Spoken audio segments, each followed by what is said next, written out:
Talking vegetables? I'm pretty sure that's witchcraft. Okay, so I know I just said that they were vegetables, but if you want to be specific, both tomatoes and cucumbers are technically fruit. I'm not saying this to correct myself, I'm just pointing out the fact that a show called VeggieTales is hosted by fruit. But I guess that's an easy mistake. It's not like they have something crazy like bacon on the show. Oh wait. Larry's wide open smile as the show opens. Today we've got a letter from Lucy Anderson. The letter is big. I know that makes the scale seem a bit more accurate from an actual letter a child wrote to a tomato, but this is the only time this ever happens on the show. Dear Bob and Larry. Although Bob is reading the letter, you can hear the child's voice speaking it. Again, this is the only time in the show that this happens. Sometimes I think there are monsters in my closet. Wow, that child's voice is pretty monotone, even for a 6-year-old. Ooh.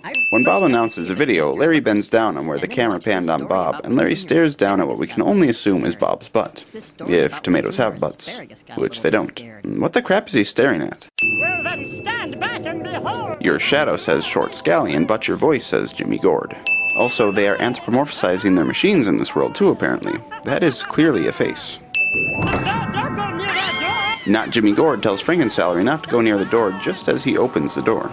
Why does Frankensalary do this weird waddle walk when everybody else on the show hops around? The camera pans off the TV and onto Junior as we hear a voice in pain. What exactly is Frankensalary doing to that person? Vegetable? Fruit? Junior Asparagus is clearly taking some pretty powerful hallucinogenics in order to have such vivid hallucinations. Breaking and entering. Did Bob and Larry just break through the ceiling? And if so, where are the scraps of wood and shingles and stuff that would come with it? I'm Bob. I'm a tomato, and I'm here to help you. Bob claims he's here to help, but he does know what he's doing is breaking and entering, right? Even if he didn't magically come from the ceiling. We couldn't help but notice that you were just a little bit frightened, so we thought we'd drop in and help. Did you hear that? Bob and Larry couldn't help but notice a 5-year-old boy in his own house was a little bit frightened. I'm pretty sure there's some illegal activity going on here. You know, aside from the breaking and entering. Fear not, for behold, I bring you good tidings of great joy which... Wrong story, Larry. Unsatisfied with simply breaking and entering, now they are breaking the fourth wall. Nope, I wasn't scared. Junior says he's not scared, even though we clearly saw him scared. I know this isn't a sin on the movie's part, but that is a sin on Junior's part. I mean, lying is still one of the 10 Commandments, am I right? Oh, we were just gonna sing you a little song. But since you weren't even scared, I guess we'll just be on our way. Bob and Larry clearly know that Junior is scared, so they're just kind of messing with him in this scene. Sing the song! Junior's demands for them to sing would only later be one-upped by Mr. Nezer in Rack, Shack, and Benny. How are they controlling the lighting in this scene? And who's making the music in the background? Song. If Bob and Larry are truly trying to help Junior get over his fears, why are they starting out with a creepy-sounding song? Whose eyes are those anyway? Are they just floating eyeballs, or are those actual monsters in the closet? In which case, wouldn't that give Junior reason to be afraid? Was that Godzilla in the hall? How can Godzilla fit in a hall? He's a giant friggin' monster who's bigger than Junior's whole house. Who exactly is this hairy creature, and how is he casting shadows on the wall? How are the tiny monsters phasing through a door? Are they using the same magic that Bob and Larry used to come from the ceiling? Also, VeggieTales poster near the pajama cabinet. So you're saying God's the biggest of them all, and he's on my team? God doesn't choose teams. If two people fight, he doesn't root for one of them. Or is he talking about the battle against Satan?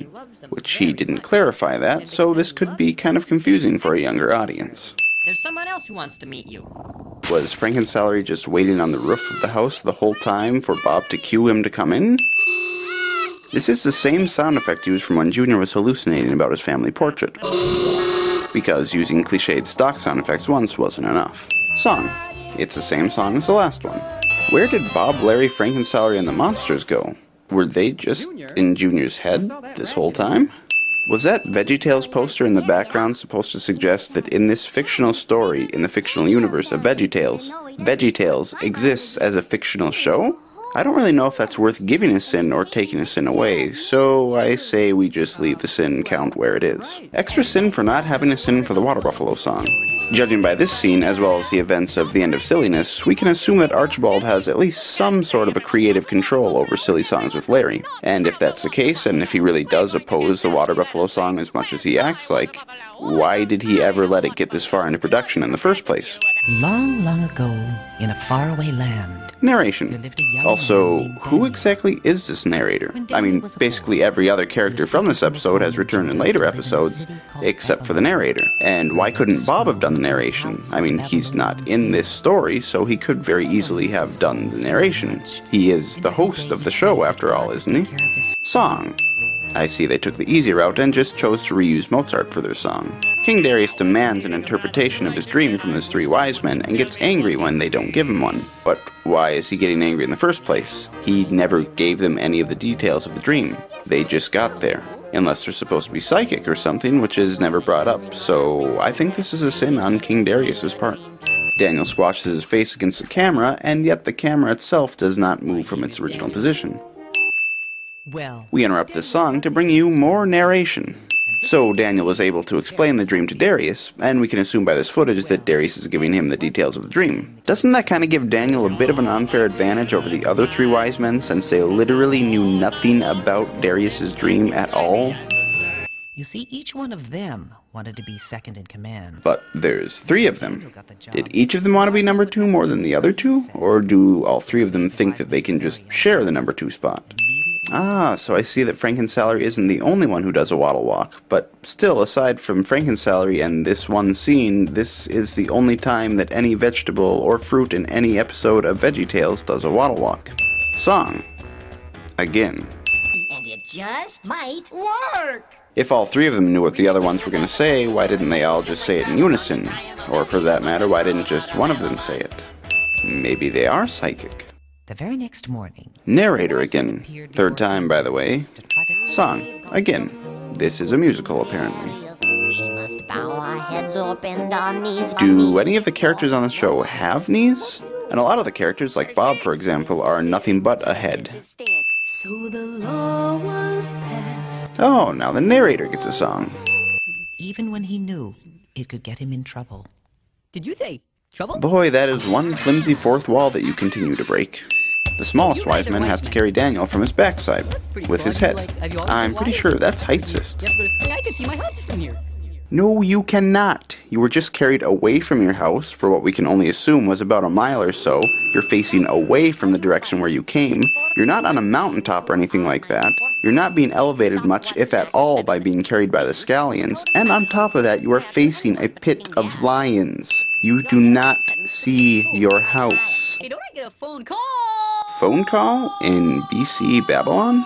I don't know why Daniel would be afraid of being eaten by lions after surviving a fall like that. He's clearly invincible. We're not lying! Lion puns.